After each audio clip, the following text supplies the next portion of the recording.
하나님 말씀 사사기 6장 11절에서 24절까지 말씀입니다.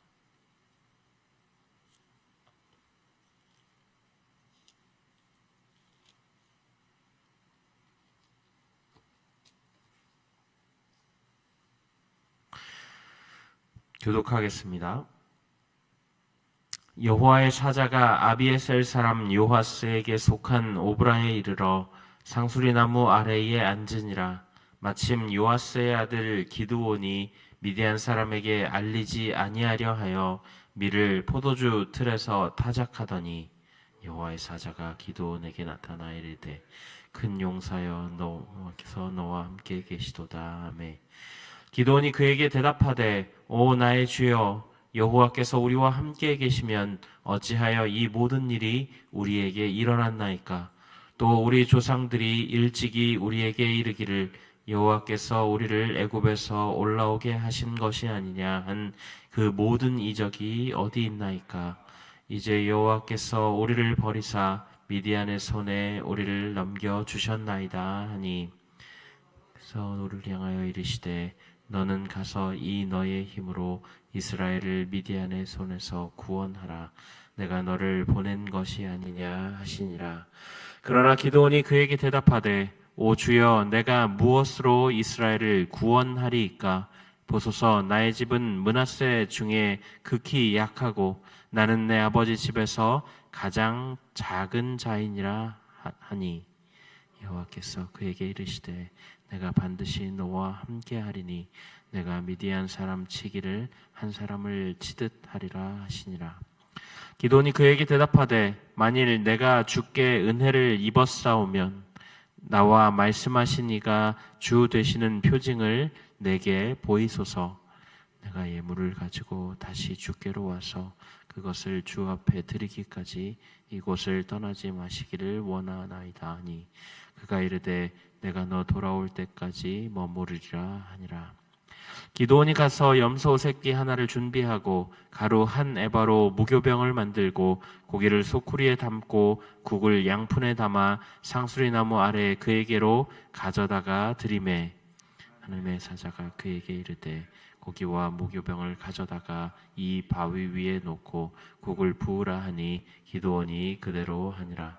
여호와의 사자가 손에 잡은 지팡이 끝을 내밀어 고기와 무교병에 대니 불이 바위에서 나와 고기와 무교병을 살랐고 여호와의 사자는 떠나서 보이지 아니한지라.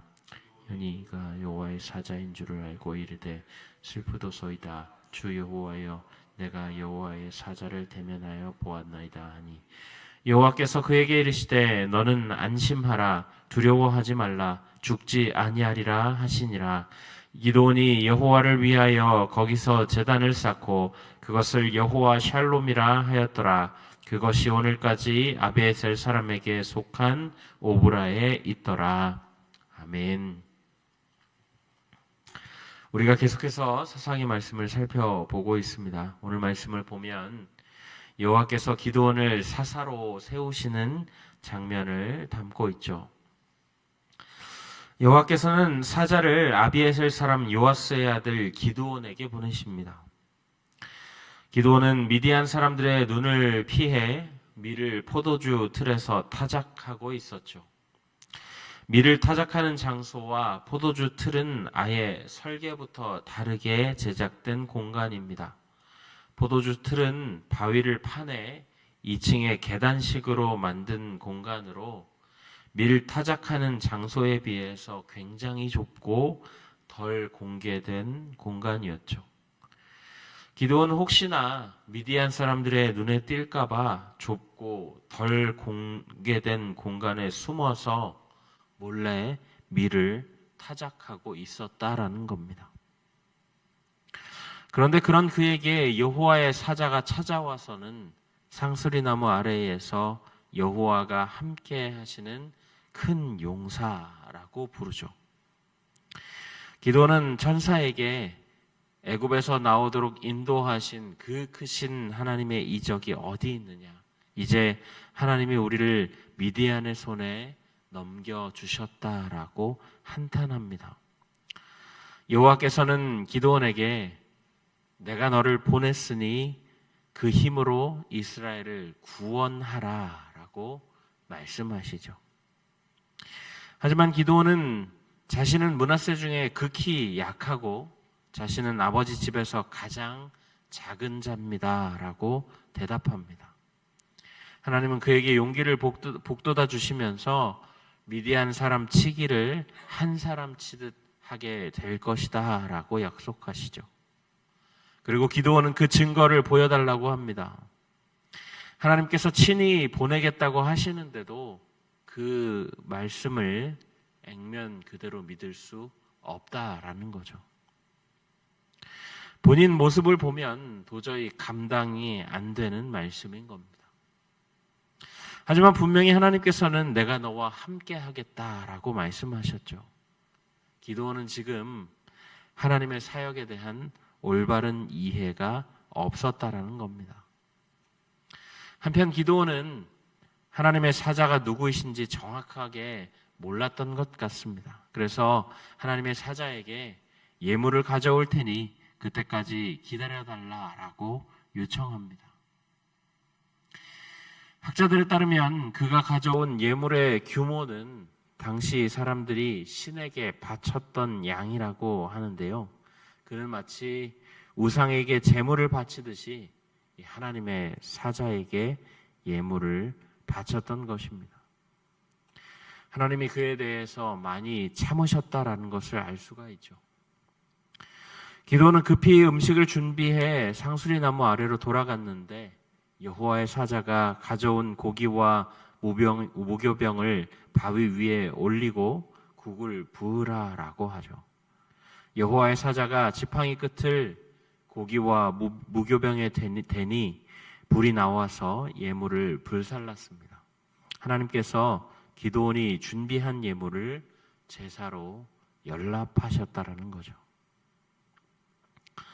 기드온은 그제야 그가 여호와의 사자임을 알고 자신이 죽게 되었다라고 슬퍼합니다. 하나님이나 하나님의 사자를 본 자는 죽임을 당할 수밖에 없기 때문입니다. 하나님이 그를 죽이시려면 사자를 만난 시점에서 죽이셨을 것이고 지금 그는 한탄하거나 슬퍼할 상황이 아니라 자기를 부르신 하나님 앞에 감사를 올려드렸어야 할 상황이죠. 기드온의 어리석음이 드러나고 있습니다. 하지만 하나님께서는 그가 죽지 않을 것이라 라고 안심시키시고 기드온은 그 자리에 제단을 쌓아 여호와 샬롬이라고 이름을 짓게 되었습니다. 우리가 어제 말씀에서도 살펴보았지만 하나님께서는 사사를 보내기 전에 선지자를 보내셔서 이스라엘 백성들의 죄를 지적하시고 회개를 촉구하셨습니다. 하지만 그 회개가 채 이루어지기도 전에 하나님은 구원자를 세워서 자기 백성을 구원하려고 하시죠. 이렇게 세워진 사사가 기드온입니다. 그의 아버지의 이름 요아스는 여호와는 강하다라는 뜻인데요. 기드온은 자기를 부르시는 하나님 앞에서 아버지의 이름의 뜻을 인정하지 않고 있습니다. 조상들에게나 강했던 여호와이신 것이지 지금 자기의 시대에는 우리를 미디안에게 넘겨주신 무능한 하나님이라고 이야기하고 있는 것이죠. 가뜩이나 그 자신도 미디안 사람들의 눈을 피해서 그 좁은 포도주 틀에 들어가 밀을 타작하고 있던 소심한 사람이며 용사와는 거리가 먼 사람이었던 데다가 여호와의 능력조차 인정하고 있지 않았으니 그가 자신을 향한 부르심을 거절하며 증거를 보여달라고 하는 것도 무리는 아닙니다. 하지만 하나님은 그를 큰 용사라고 부르십니다.